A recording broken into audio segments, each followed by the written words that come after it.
Ma'am, you need to come with us. Right now. The words landed over the quiet hum of the aircraft like a crack across glass. Every head in the first-class cabin turned at once. A flight attendant froze beside the beverage cart. A businessman lowered his tablet. Somewhere near row 3, a phone camera quietly lifted into view. Naomi Carter remained seated in 2A. She didn't argue. She didn't raise her voice. She simply looked up at the 2 airport security officers standing in the aisle and asked one question. May I know why? The taller officer folded his hands in front of him. We've received a report regarding your seating assignment. You'll need to step off the aircraft while we sort things out. A murmur rolled through the cabin. Naomi glanced toward the gate door. The aircraft had been preparing for departure from Chicago to Los Angeles for nearly 20 minutes. Boarding was complete. The overhead bins were closed. Yet somehow she was now the center of attention. Across the aisle, a middle-aged passenger leaned toward his wife and whispered, I knew something was off. Another passenger shook her head. She's been sitting there the whole time. The lead flight attendant, Nicole Reynolds, stood several feet away with her arms crossed. Her expression carried the confidence of someone convinced she was right. That seat was never supposed to belong to her, she said loudly enough for nearby passengers to hear. Naomi looked directly at her. My boarding pass scanned without a problem. Nicole's jaw tightened. That's not what we're seeing on our end. The air inside the cabin felt heavier now. Not loud, not chaotic, just charged, like a thunderstorm waiting for permission to arrive. Before we continue, where are you watching from? Drop your city or country in the comments below. And if you believe in dignity and justice, hit like and subscribe. These stories spark change, and we're glad you're here. Now, back to Naomi Carter. The younger security officer shifted uncomfortably. Ma'am, we're asking you to step into the jet bridge while we verify some information. Naomi slowly reached for the leather folder resting on her lap. Inside were her identification, documents, boarding confirmation, and membership credentials. She offered them calmly. Everything you need is right here. Neither officer reached for them. Instead, Nicole stepped forward. We've already reviewed enough. Several passengers exchanged looks. One elderly woman near the window frowned. How can they review it if they won't even look at it? Nobody answered. Naomi remained perfectly still. That seemed to frustrate Nicole even more. People expect conflict. They expect anger. They expect a scene. But Naomi gave them none of it. Her silence felt stronger than an argument. You're delaying this flight, Nicole said. Please cooperate. Naomi's eyes never left hers. I purchased this seat 3 weeks ago. Nicole laughed softly. That's what everyone says. The words lingered in the cabin. Not because they were loud. Because of what they implied. A few rows back, a young woman wearing a trainee flight attendant badge watched the exchange carefully. Her brow furrowed. Something about this situation didn't make sense. She glanced down at the tablet in her hands, then back toward Naomi. Meanwhile, more phones quietly appeared. More eyes focused on row 2A. The story people thought they were witnessing seemed simple. A passenger. A seating issue. A routine removal. But appearances have a way of hiding the truth. And in less than an hour, everyone on that aircraft would discover that the woman they were trying to escort off the plane wasn't just another traveler. She was the reason the airline's future existed at all. The younger trainee flight attendant could not stop looking at the screen in her hands. Her name was Emily Foster, 23 years old, 6 weeks into her first assignment with the airline. While everyone else seemed focused on removing Naomi Carter from seat 2A, Emily found herself staring at a detail that refused to make sense. The passenger manifest showed Naomi's reservation as confirmed. The seat assignment had been verified. The boarding sequence had been completed. Every record pointed to the same conclusion. Naomi belonged exactly where she was sitting. Yet somehow the conversation unfolding around her treated that fact as if it did not exist. Emily glanced toward Nicole Reynolds. The senior flight attendant looked completely certain of herself. That confidence carried weight. Inexperienced employees learned quickly that questioning authority often came with consequences. Still, the numbers on the screen remained unchanged. Naomi Carter. Seat 2A. Confirmed. Emily swallowed hard. Across the cabin, Naomi sat with remarkable composure. No raised voice. No visible frustration. She looked more like someone observing an experiment than someone trapped inside a conflict. That calm was not accidental. Naomi Carter had spent decades walking into rooms where people underestimated her. At 45 years old, she had learned something valuable. The loudest person in a confrontation was rarely the most powerful one. 3 weeks earlier, she had booked this flight herself. No assistant. No executive travel coordinator. No private aircraft. She wanted the same experience any customer would receive. That decision had not surprised her executive team. Naomi had built her reputation on first-hand observation. If a company wanted her investment, she preferred seeing the truth rather than reading reports about it. She trusted reality more than presentations. Earlier that morning, she had arrived at Chicago O'Hare International Airport carrying only a small leather briefcase and a garment bag. Her clothes were simple: dark jeans, comfortable shoes, a black sweater. Nothing about her appearance suggested that she managed billions of dollars in assets. Nothing suggested she held influence capable of changing the future of major corporations. That was intentional. People revealed themselves when they believed nobody important was watching. The aircraft remained parked at the gate. Passengers continued whispering among themselves. A man near row 4 opened a news application on his phone and quietly searched for flight delays. A woman across the aisle began typing messages to friends about the unusual situation unfolding in first class. The story was spreading beyond the cabin before the plane had even left the ground. Nicole crossed her arms tighter. "We are trying to resolve this professionally," she said. Naomi nodded once. "Then perhaps we should start with the facts." Nicole looked away. That answer seemed to irritate her more than an argument would have. Emily noticed it immediately. Facts should have ended the discussion. Instead, they appeared to be making it worse. The taller security officer shifted his weight. He was beginning to sense the discomfort spreading through the cabin. Passengers were no longer looking at Naomi with suspicion. More and more of them were looking at the airline employees. That subtle change mattered. Public opinion often moved quietly before it moved all at once. Naomi glanced toward the window. Outside, baggage vehicles crossed the tarmac beneath a gray Chicago sky. Everything looked ordinary.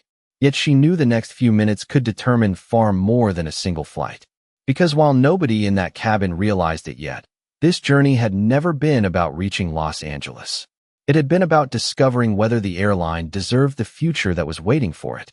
The atmosphere inside the cabin continued to shift in ways that no announcement could control. Every passing minute seemed to draw a sharper line between the people who accepted what they were being told and the people who were beginning to question it. Nicole Reynolds stood near the front galley with the certainty of someone accustomed to having the final word. Beside her, another senior crew member named Brian Walker had arrived from the forward service area after hearing reports of the dispute. He glanced at Naomi, then immediately toward the security officers. "Are we still dealing with the seating problem?" he asked. Nicole nodded. "She refuses to cooperate." Naomi lifted her eyes toward him. "I offered every document you requested." Brian barely acknowledged the statement. Instead, he looked at her clothing, then at the first-class cabin around her. The glance lasted only a second, but several passengers noticed it. Sometimes people revealed their assumptions without saying a single word. "We have procedures," Brian said.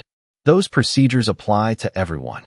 A businessman seated across the aisle lowered his newspaper.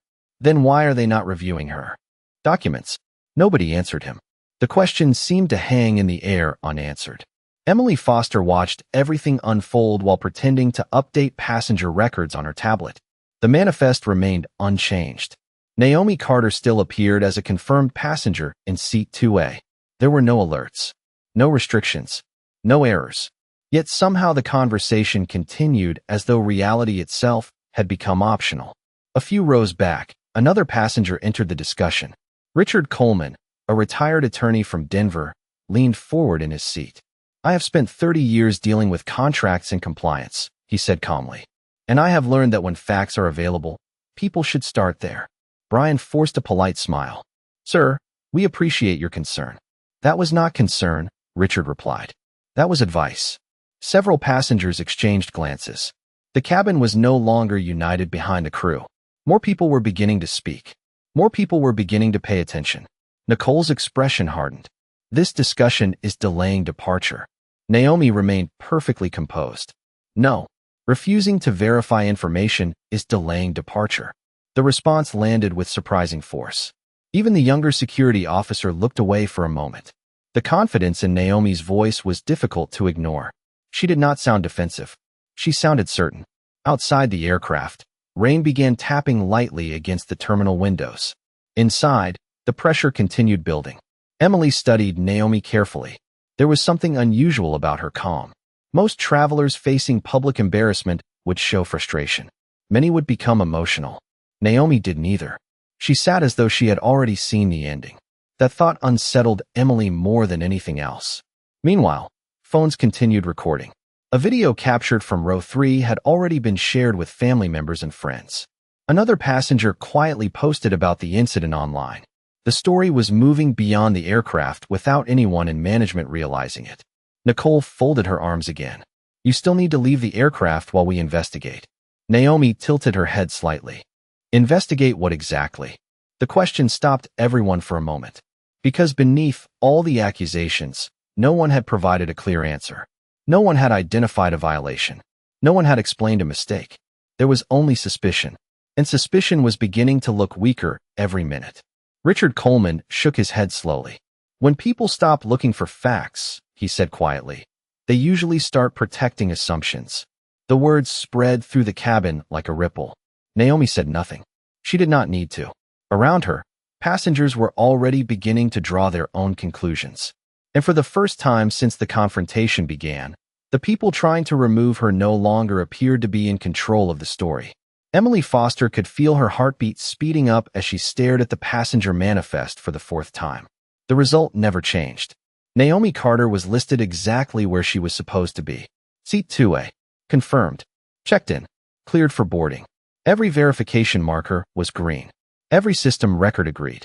Yet somehow the woman sitting quietly in front of her was being treated like she had appeared out of nowhere. Emily looked up from the screen and studied the faces around her.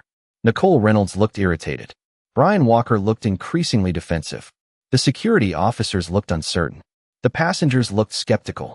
And Naomi looked calm. Too calm. The kind of calm that made people wonder what they were missing. Emily knew she should stay quiet. New employees learned quickly that challenging senior staff rarely ended well. But she also knew something else. If she stayed silent now, she would become part of the problem. She took a slow breath and stepped forward. Nicole, she said carefully. I checked the manifest again. Nicole barely glanced at her. We already handled that. No, Emily replied. I do not think we did. The cabin became noticeably quieter. Several passengers turned toward her. Nicole's expression hardened immediately. Emily, return to your duties. But Emily remained where she was standing. Her hands trembled slightly around the tablet. Her reservation is valid. The words landed harder than she expected. Brian turned toward her. What did you say? Emily swallowed. Naomi Carter is confirmed in seat 2A. There are no flags. No restrictions. No boarding issues. Everything checks out. A wave of whispers spread through the cabin. Richard Coleman leaned back slowly and folded his arms. Well, he said, that seems important. Nicole's face tightened.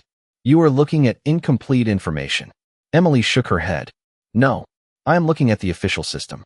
For the first time since the confrontation began, Nicole appeared genuinely uncomfortable. Naomi watched the exchange without saying a word. She did not need to. The facts were finally beginning to speak for themselves. A woman seated near row 3 lowered her phone and said, So she has been telling the truth the whole time? No one answered her. Another passenger spoke up. Then why are we still having this conversation? Again, no answer. Emily looked back down at the screen. Something else caught her attention. A recent access log. Her eyes narrowed. The seat assignment history showed an unusual modification request submitted only minutes earlier. She stared at the timestamp. The change had been initiated after boarding was already complete. That should not have happened. Her stomach tightened.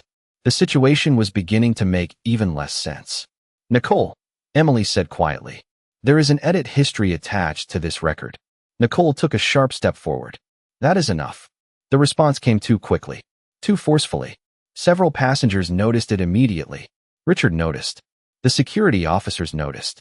Brian noticed. Most importantly, Naomi noticed. The cabin no longer felt like a place where a passenger was being questioned. It felt like a place where the questions were changing direction. Outside, the rain continued tapping softly against the terminal windows. Inside, another kind of storm was forming.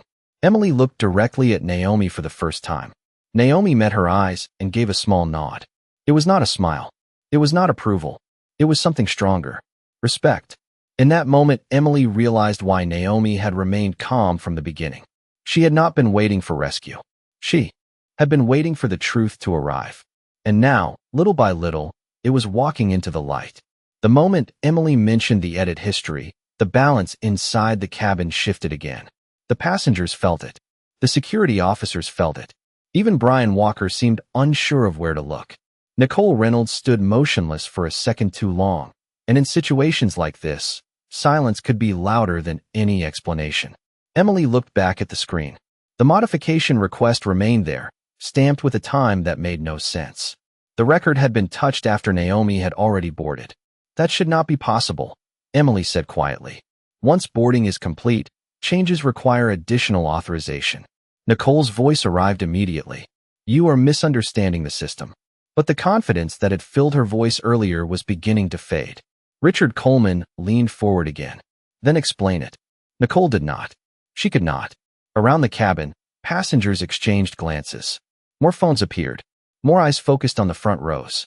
Naomi Carter remained seated. Her hands rested calmly on her briefcase. Her breathing never changed. Yet behind that calm expression, an old memory had begun to surface. 22 years earlier, Naomi had stood inside another airport terminal. She had been 23 years old, fresh out of graduate school, carrying a single suitcase and a dream bigger than her bank account. She remembered approaching a boarding gate in Atlanta. She remembered handing over her ticket. She remembered the employee looking at her, then looking at the first-class boarding pass, then looking back at her again. The pause had said everything. The employee had questioned her repeatedly, asked if she was in the correct boarding group, asked if the ticket belonged to her, asked questions that nobody else around her had been asked. Naomi remembered the embarrassment. She remembered dozens of strangers watching. Most of all, she remembered promising herself that one day she would never allow anyone else's assumptions to define her worth. The memory faded as quickly as it arrived. Naomi returned her attention to the present. The cabin around her looked different now, not because the people had changed, because the truth was beginning to change how people saw the situation. One of the security officers cleared his throat. Perhaps we should pause until management reviews everything. Nicole turned sharply toward him. We already know enough. The officer hesitated. Do we? That single question echoed through the cabin. Emily lowered her tablet. Richard nodded slowly. A passenger near row 4 whispered, finally. Naomi looked toward the security officer. Thank you. He gave a small nod in return. Respectful. Professional. Human. The atmosphere grew heavier. Nicole seemed to realize that control was slipping away. Every new fact weakened the story she had been telling. Every witness made it harder to maintain. Every minute increased the number of people paying attention. Naomi could see it happening. She had seen it many times before. There was always a moment when confidence built on assumptions began to collapse under the weight of evidence. This was that moment. Outside, the rain continued falling across the tarmac. Inside, the aircraft remained frozen at the gate. No one seemed concerned about departure anymore. Something larger was unfolding. Emily looked at Naomi again and saw something she had not noticed before. Naomi was not waiting for an apology. She was not waiting for validation. She was waiting for accountability.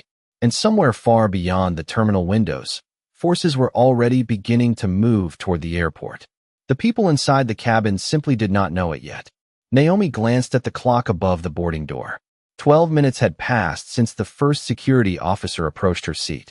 12 minutes since a routine flight had transformed into something entirely different. Around her, the cabin had become a courtroom without a judge. Every passenger was watching. Every employee was being watched. And every decision was leaving a trail. Naomi slowly reached into her briefcase and removed her phone. The movement immediately drew attention. Nicole Reynolds straightened. Brian Walker narrowed his eyes. Several passengers lifted their phones higher. Naomi unlocked the screen and selected a contact. One name. One call. The line connected before the first ring could finish. Good afternoon, Ms. Carter. A woman's voice answered instantly. Calm. Professional. Prepared. Hello, Claire, Naomi replied. It is time. Those 3 words changed something in her tone. Not louder. Not sharper. Simply certain. Claire Bennett had worked beside Naomi for 11 years. She was not only an executive assistant.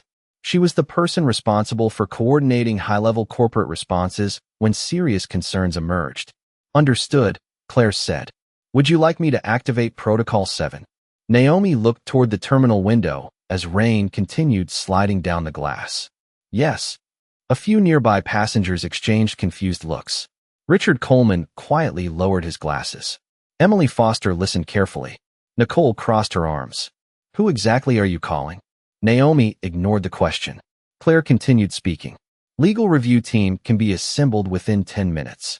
Corporate governance can begin documentation immediately.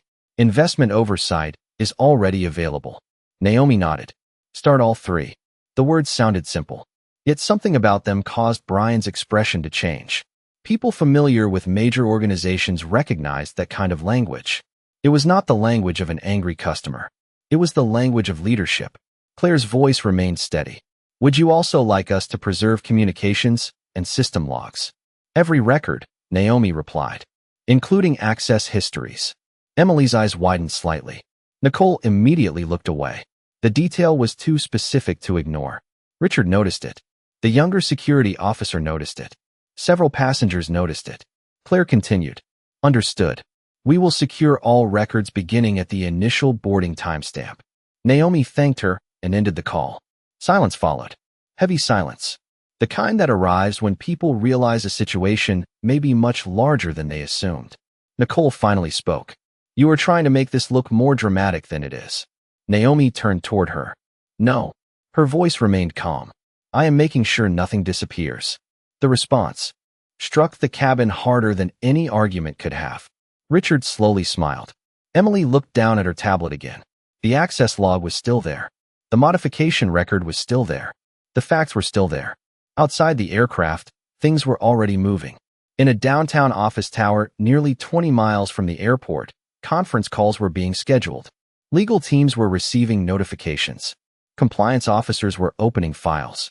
Individuals whose names never appeared in public were beginning to pay attention. None of the passengers knew exactly what was happening. They only knew the atmosphere had changed again. Naomi sat back in her seat and folded her hands. She looked completely at ease, as though she had finally reached the stage she had been waiting for. Because the truth was no longer trying to catch up. The truth was organizing itself. And when it arrived, everyone on that aircraft would understand exactly who Naomi Carter was. Nobody spoke for several seconds after Naomi ended the call. The silence inside the cabin felt different now. It was no longer the silence of confusion. It was the silence that arrives when people begin realizing they may have misunderstood everything. Nicole Reynolds looked toward Brian Walker, searching for reassurance. Brian offered none. Even the security officers had stepped back from the confrontation. The certainty that had existed 20 minutes earlier was gone. In its place stood questions. Questions nobody seemed eager to answer. Then Naomi's phone vibrated. A message appeared on the screen. She read it once and nodded slightly. Across the aisle, Richard Coleman noticed. Good news? He asked. Naomi looked up. Accurate information. Richard smiled. That is usually better. A few passengers laughed quietly. The tension eased for a moment, but only for a moment. Then another sound broke through the cabin. Nicole's company phone began ringing. She glanced at the display and immediately frowned. The call came from Regional Operations Management. She stepped toward the galley and answered. The conversation lasted less than 30 seconds. When she returned, the color had faded from her face. Brian noticed immediately. What happened? He asked. Nicole hesitated. They want us to hold departure. A murmur spread through the cabin. For what reason? Brian asked. Nicole looked directly at Naomi before answering. Executive review. The words landed like a stone in still water. Richard slowly removed his glasses. Emily Foster looked up from her tablet. Even the passengers who had not been paying attention earlier were listening now. Naomi remained calm. Nicole's voice tightened. What exactly is going on? Naomi folded her hands. You wanted answers? Nicole stared at her. Naomi continued. You questioned my ticket. You questioned my seat. You questioned whether I belonged here. Nobody moved. Nobody interrupted. Naomi's voice never rose. It did not need to. But none of you ever asked the question that mattered. Brian frowned. And what question is that? Naomi met his eyes. Who benefits when this airline succeeds? The cabin fell completely still. Naomi picked up her phone and opened a document. Then she turned the screen toward the nearest passengers. Several leaned forward. Richard's eyes widened first. Emily's followed a second later. The document displayed investment filings, ownership disclosures, and funding agreements. Real names, real numbers, real signatures. Naomi looked toward Nicole. 3 years ago, when this airline was facing a liquidity crisis, a group of investors provided emergency funding. Nicole said nothing. Brian said nothing. Naomi continued. That funding prevented layoffs, protected routes, preserved operations. It helped keep this airline in the sky. Richard exhaled slowly. He already knew where this was going. Emily did too. Naomi's eyes remained fixed on the people who had spent the last half hour questioning her presence. You pulled me into an investigation because you believed I did not belong in this seat. She paused. The cabin seemed to stop breathing. The truth is that I helped pay for the seats. Nobody moved. Nobody spoke. Nicole's face lost all expression. Brian looked as though he had forgotten how to respond. Naomi continued quietly. My firm currently controls $4 billion in active funding commitments, connected to this airline's future growth initiatives. The words echoed through the cabin.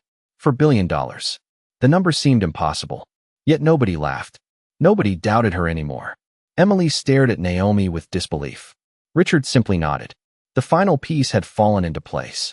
Naomi looked around the cabin one last time. You thought I was a passenger trying to prove she belonged here. Her voice remained calm and steady. What you never considered was that I was evaluating whether this airline deserved the future waiting for it. For a moment, nobody reacted. The number itself seemed to drain the air from the cabin. $4 billion.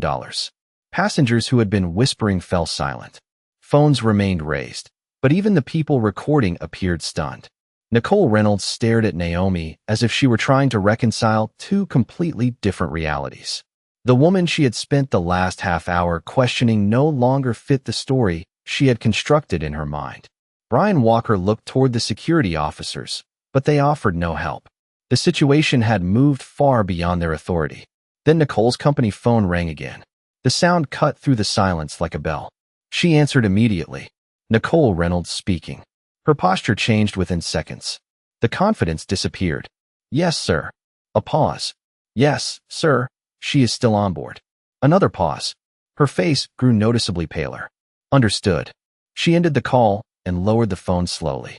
Brian stepped closer. Who was that? Nicole swallowed. Senior Corporate Operations. Nobody missed the tremor in her voice. Emily Foster looked down at her tablet. Almost immediately, a notification appeared across the employee system. Then another. Then a third. She stared at the screen. Brian, she said quietly. You need to see this. Brian took the tablet. His expression collapsed the moment he read it. Corporate compliance had opened a formal review. Access records were being preserved. Internal investigators had already requested communication logs. The modification history attached to Seat 2A was now under examination. Around the cabin, passengers sensed the shift. Richard Coleman leaned back and nodded slowly. Here comes accountability, he murmured. Naomi remained seated. Calm, composed, unmoved. She was not smiling. There was no satisfaction in her expression, only certainty. Her phone vibrated once more. Claire Bennett had sent an update. The review team was active. Funding oversight executives were monitoring the situation in real time. Naomi read the message and placed the phone back into her briefcase. Across the aisle, a woman whispered. She never had to raise her voice. Richard heard her and replied softly. People with real power rarely do. Another notification appeared on Brian's phone. Then Nicole's. Then the tablet used by the crew. The same message. Administrative access restrictions pending review. Certain employee permissions had already been suspended until investigators completed their assessment. Emily watched the color drain from Nicole's face. The consequences were becoming real. Not because Naomi demanded them. Because records existed. Witnesses existed. Facts existed. The truth had become impossible to ignore. The younger security officer finally spoke. Ma'am, he said to Naomi, I would like to apologize for my part in this situation. Naomi looked at him. Thank you. The simplicity of her response surprised everyone. No anger. No humiliation.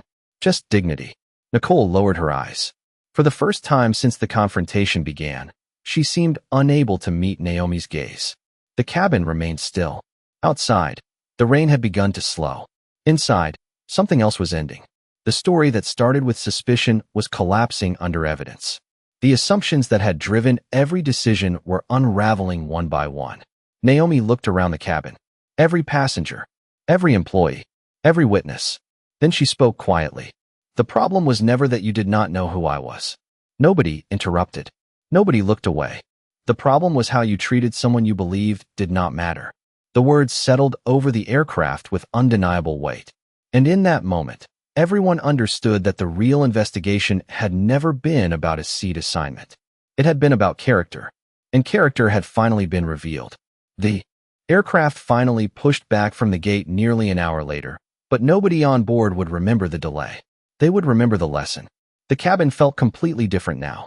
Conversations were quieter. Phones had been lowered. The tension that once filled the aisle had given way to reflection.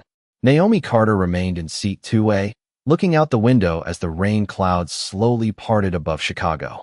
She had spent most of her life building companies, funding innovation, and creating opportunities for people she would never meet.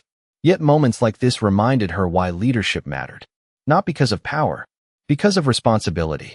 As the aircraft climbed through the clouds, several passengers approached her one by one. Richard Coleman was first. He extended his hand. I have practiced law for 3 decades, he said. I have seen people argue about rules every day. What I witnessed here was something else entirely. Naomi shook his hand. Thank you for speaking up. Richard smiled. The truth deserved a voice. A few minutes later, Emily Foster quietly approached from the galley. She looked nervous. Naomi immediately noticed. You did the right thing, Naomi said before Emily could speak. The young flight attendant blinked. I was afraid. Naomi nodded. Courage is not the absence of fear. It is choosing what is right while fear is still present. Emily felt her eyes water slightly. She had joined the airline hoping to help people travel. She never imagined a single decision could matter so much. Thank you, she said softly. Naomi smiled. No, thank you. Hours later, after landing in Los Angeles, Naomi stepped into a private conference room at the airport.